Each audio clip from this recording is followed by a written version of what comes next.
ನಮಸ್ಕಾರ ಸ್ನೇಹಿತರೆ, ನಿಮ್ಮ ನೆಚ್ಚಿನ ಪ್ರೀತಿಯ ಕತೆ, ಕಣ್ಣೀರು ತರಿಸುವ ಕತೆ ಈ ಭಾಗ.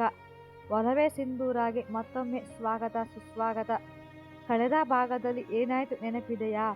ಆಫೀಸ್ನಲ್ಲಿ ಆರ್ಯನ್ ಮತ್ತು ಸಿಂಧೂರ ಪ್ರೀತಿ ಎಲ್ಲರಿಗೂ ಗೊತ್ತಾಗಿತ್ತು. ಲಿಫ್ಟ್ನಲ್ಲಿ ಕೈ ಹಿಡಿದಿದ್ದು, ಕ್ಯಾಂಟೀನ್ನಲ್ಲಿ ಹಾಟ್ ಚಾಕ್ಲೇಟ್ ಎಲ್ಲವೂ ಕೂಡ. ಆದರೆ ಆ ಸಂಜೆ ಸಿಂಧೂರ ಮನೆಗೆ ಹೋದಾಗ ಅವರ ಅಪ್ಪ ಒಂದು ಮಾತು ಹೇಳಿದ್ದರು. ನಾಳೆ ನಿನ್ನನ್ನು ಹುಡುಗರು ನೋಡಲು ಬರ್ತಿದ್ದಾರೆ ಅಂತ. ಸಿಂಧೂರ ಶಾಕ್ ಆಗಿದ್ದಳು. ಹಾಗಾದರೆ ಸಿಂಧೂರ ಆರ್ಯನ್ ಏನು ಹೇಳಿದ್ದಳು? ಆರ್ಯನ್ ಈಗ ಎಲ್ಲಿದ್ದಾರೆ? ಆ ಹುಡುಗ ಯಾರು? ಎಲ್ಲ ಪ್ರಶ್ನೆಗಳಿಗೆ ಉತ್ತರ ಇಂದಿನ ದೊಡ್ಡ ಭಾಗ 8ರಲ್ಲಿ ಸಿಗುತ್ತೆ. ಒಂದು ಸೆಕೆಂಡ್ ಕೂಡ ಸ್ಕಿಪ್ ಮಾಡಬೇಡಿ, ಕೊನೆಗೆ ಒಂದು ಟ್ವಿಸ್ಟ್ ಇದೆ ನೋಡಿ. ಭಾಗ 8 ಶುರು ಮಾಡೋಣ ಬನ್ನಿ. ಹುಡುಗರು ನೋಡಲು ಬರುತ್ತಿದ್ದಾರೆ. ಮರುದಿನ ಬೆಳಗ್ಗೆ 9 ಗಂಟೆ, ಬೆಂಗಳೂರು, ವರ್ಧನ್ ಟೆಕ್ ಸೊಲ್ಯೂಷನ್ಸ್. ಆರ್ಯನ್ ರಾತ್ರಿ ಇಡೀ ನಿದ್ದೆ ಮಾಡಿಲ್ಲ. ಅವನ ಕಣ್ಣುಗಳು ಕೆಂಪಾಗಿವೆ, ಕೂದಲು ಅಸ್ವಸ್ಥವಾಗಿದೆ. ಟೇಬಲ್ ಮೇಲೆ 2 ಖಾಲಿ ಕಾಫಿ ಕಪ್ಗಳಿವೆ. ಅವನು ಮತ್ತೆ ಮತ್ತೆ ಗಡಿಯಾರ ನೋಡುತ್ತಿದ್ದಾನೆ, ಬಾಗಿಲು ನೋಡುತ್ತಿದ್ದಾನೆ. ರೋಹನ್ ಬಂದು, ಸರ್ 9:30ಕ್ಕೆ ಮೀಟಿಂಗ್ ಇದೆ, ಕ್ಲೈಂಟ್ ಕಾಯ್ತಾ ಇದ್ದಾರೆ. ಆರ್ಯನ್ ಕೋಪದಿಂದ, ಎಲ್ಲ ಮೀಟಿಂಗ್ ಅನ್ನು ಕ್ಯಾನ್ಸಲ್ ಮಾಡಿ, ನನಗೆ ಯಾವ ಮೀಟಿಂಗು ಬೇಡ. 9 ಆಯ್ತು, ಸಿಂಧೂರ ಇನ್ನೂ ಬಂದಿಲ್ಲ. ಅವಳು 9:15ಕ್ಕೆ ಬರುವ ಹುಡುಗಿ, 10 ವರ್ಷದಿಂದ ಒಂದು ಲೀವ್ ಕೂಡ ಮಾಡದ ಹುಡುಗಿ. 10 ಗಂಟೆ, ಅವಳ ಟೇಬಲ್ ಇನ್ನೂ ಖಾಲಿ. ಅವಳ ಕುರ್ಚಿಯ ಮೇಲೆ ನಿನ್ನೆ ಅವಳು ಇಟ್ಟು ಹೋದ ಹಳದಿ ಪೆನ್ ಹಾಗೆ ಇದೆ. ಆರ್ಯನ್ ಎದೆ ಬಡಿತ ಜೋರಾಯಿತು. ಅವನು ಫೋನ್ ತೆಗೆದು ಕಾಲ್ ಮಾಡಿದನು. ನೀವು ಕರೆ ಮಾಡುತ್ತಿರುವ ಸಂಖ್ಯೆ ಸ್ವಿಚ್ ಆಫ್ ಆಗಿದೆ. ಮತ್ತೆ ಮಾಡಿದನು, ಮತ್ತೆ ಅದೇ ಮಾತು. ಆರ್ಯನ್ಗೆ ಭಯ ಶುರುವಾಯಿತು. ಮಳೆ ರಾತ್ರಿ ಅವಳು ಹೊತ್ತು ಹೋಗಿದ್ದಳು. ಹೊತ್ತು ಹೋಗಿ ಅವಳು ಪ್ರೀತಿ ಒಪ್ಪಿಕೊಂಡು ಆಫೀಸ್ನಲ್ಲಿ ಲವ್ ಸೀಕ್ರೆಟ್ ಮಾಡುತ್ತಿದ್ದರು. ಅವನು ತಕ್ಷಣ ಎದ್ದು HR ಮ್ಯಾನೇಜರ್ಗೆ ಹೋಗಿ, ಸಿಂಧೂರಳ ಮನೆ ಅಡ್ರೆಸ್ ಬೇಕು ನನಗೆ. ಕಾರ್ ಕೀ ತೆಗೆದುಕೊಂಡು ಯಾರಿಗೂ ಹೇಳದ ಹಾಗೆ ಸಿಂಧೂರನ ಮನೆಗೆ ಓಡಿದರು. ಗಿರಿನಗರ 7th ಕ್ರಾಸ್ ಸಿಂಧೂರ ಮನೆ. ಸಿಂಧೂರ ಮನೆ ಒಂದು ಸಣ್ಣ ಸುಂದರವಾದ ಮನೆ. ಮುಂದೆ ನೆಂಟರು, ಮಲ್ಲಿಗೆ ಗಿಡ ಅರಳಿದ, ಹೊಸ ಬಣ್ಣ ಸುಣ್ಣ ಹೊರಿಸಲಾಗಿತ್ತು. ಆರ್ಯನ್ ಆಟೋದಲ್ಲಿ ಬಂದು ಇಳಿದನು. ಅವನ ದೊಡ್ಡ ಆಡಿ ಕಾರ್ ಅಲ್ಲ, ಆತುರದಲ್ಲಿ ಆಟೋ ತೆಗೆದುಕೊಂಡು ಬಂದಿದ್ದಾನೆ. ಅವನು ನಡುಗುವ ಕೈಯಿಂದ ಕಾಲಿಂಗ್ ಬೆಲ್ ಒತ್ತಿದನು. ಬಾಗಿಲು ತೆಗೆದರು. ಸಿಂಧೂರ ತಾಯಿ ಲಕ್ಷ್ಮಿ, ಸುಮಾರು 50 ವರ್ಷ, ಮುಖದಲ್ಲಿ ಆಯಾಸ, ಆದರೂ ಖುಷಿ. ಯಾರು ನೀವು? ತಾಯಿ ಕೇಳಿದರು.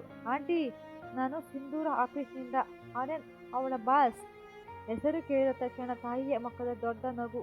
ಅಯ್ಯೋ ಆರ್ಯನ್ ಸರ್, ನೀವಾ? ಬನ್ನಿ ಬನ್ನಿ. ಸಿಂಧೂರ ನಿಮ್ಮ ಬಗ್ಗೆ ದಿನ ಹೇಳ್ತಾಳೆ, ನೀವು ತುಂಬ ಒಳ್ಳೆಯವರು ಅಂತ. ಅವಳಿಗೆ ಪುಸ್ತಕ ಕೊಟ್ಟಿದ್ದಾರಾ ಅಂತ. ಒಳಗೆ ಇದ್ದಾರೆ ಸರ್, ಬನ್ನಿ.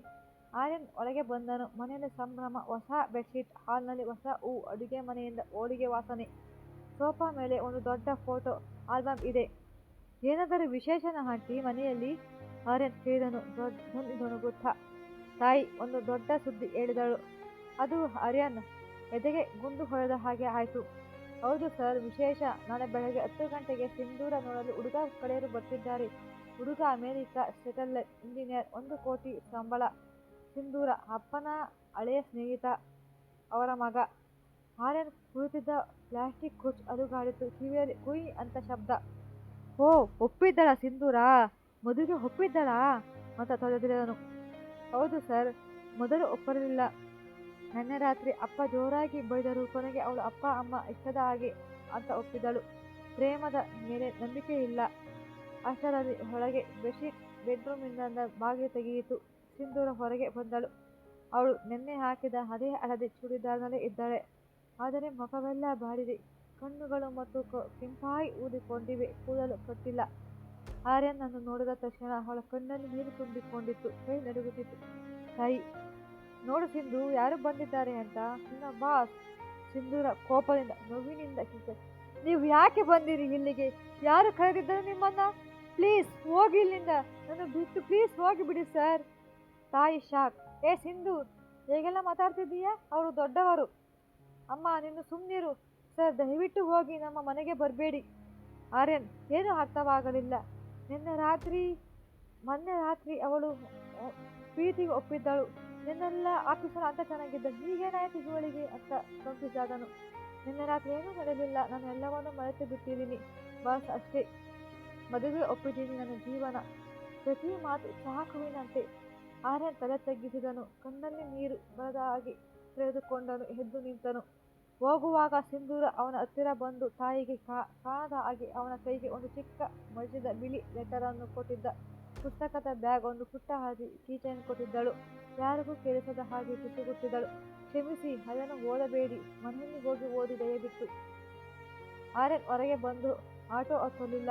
ಮನೆಯಿಂದ ಸ್ವಲ್ಪ ದೂರ ಬಂದು ಮರದ ಕೆಳಗೆ ನಿಂತು ನಡುಗುವ ಕೈಗಳಿಂದ ಲೆಟರ್ ತೆರೆದನು. ಲೆಟರ್ನಲ್ಲಿ ಅವಳ ಕಣ್ಣೀರಿನ ಕಲೆಗಳಿವೆ. ಅಕ್ಷರಗಳು ಅಳೆದು ಹೋಗಿವೆ. ಅದರಲ್ಲಿ ಬರೆದಿತ್ತು: ಆರ್ಯನ್ ಸರ್, ಕ್ಷಮಿಸಿ, ನನ್ನನ್ನು ಕ್ಷಮಿಸಿಬಿಡಿ. ನಾನು ನಿಮಗೆ ಸುಳ್ಳು ಹೇಳಿದೆ. ನನಗೆ ಹುಡುಗ ನೋಡಲು ಬರುತ್ತಿದ್ದಾರೆ. ವಿಷಯ ನಿನ್ನೆ ಮಧ್ಯಾಹ್ನವೇ ಗೊತ್ತಾಯಿತು. ಆದರೆ ಹೇಳಲು ಸ್ವಲ್ಪ ಧೈರ್ಯ ಸಾಕಾಗಲಿಲ್ಲ. ನೀವಿಬ್ಬರೂ ಇರುವ ಆ ಕ್ಷಣ ಸಿಹಿಯಾಗಿರ್ರಿ ಅಂತ ಖುಷಿಯಾಗಿದ್ದೆ ಅಷ್ಟೇ. ನಿನ್ನೆ ರಾತ್ರಿ ನೀವು ಮನೆಯಲ್ಲಿ ಸ್ವರ್ಗ ಸಿಕ್ಕಿದೆ ಆಯಿತು. ಮನೆಗೆ ಬಂದ ಹಾಗೆ ಅಪ್ಪ ಹಿಡಿದು ಕೂತಿದ್ದರು, ಹಠ ಹಿಡಿದು. ಅಪ್ಪನಿಗೆ 2 ವರ್ಷದಿಂದ ಹಾರ್ಟ್ ಪ್ರಾಬ್ಲಮ್ ಇದೆ ಸರ್, ನಿಮಗೆ ಗೊತ್ತಲ್ಲ. ಡಾಕ್ಟರ್ ಹೇಳಿದ್ದಾರೆ ಅಪ್ಪ ಇನ್ನು 6 ವರ್ಷ 6 ತಿಂಗಳು ಬದುಕುತ್ತಾರೆ ಅಂತ. ಅದಕ್ಕೆ ಮದುವೆ ಒಪ್ಪಬೇಕಾಗಿತ್ತು ಅಂತ. ನನ್ನ ಅಪ್ಪ ಮೇಲೆ ಹಣೆ ಇಟ್ಟಿದ್ದಾರೆ ಸರ್.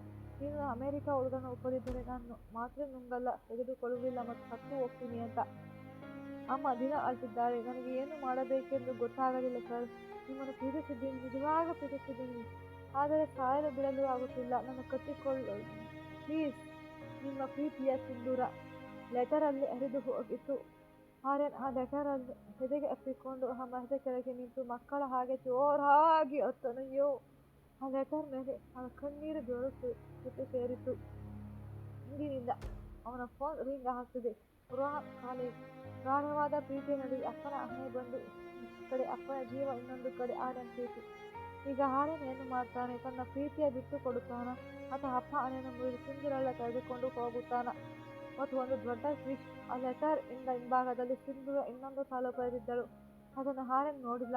ಅದರಲ್ಲಿ ಏನಿತ್ತು ಗೊತ್ತಾ? ಆರ್ಯನ್ ಸರ್, ನಾಳೆ ಬೆಳಗ್ಗೆ 9 ಗಂಟೆ ಬನ್ನಿ.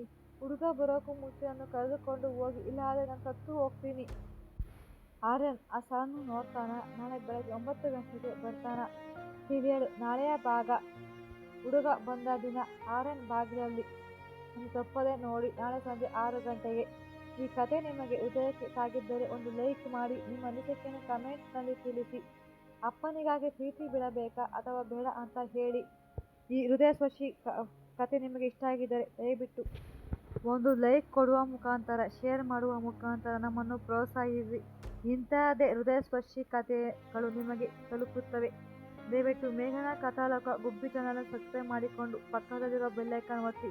ಧನ್ಯವಾದಗಳು.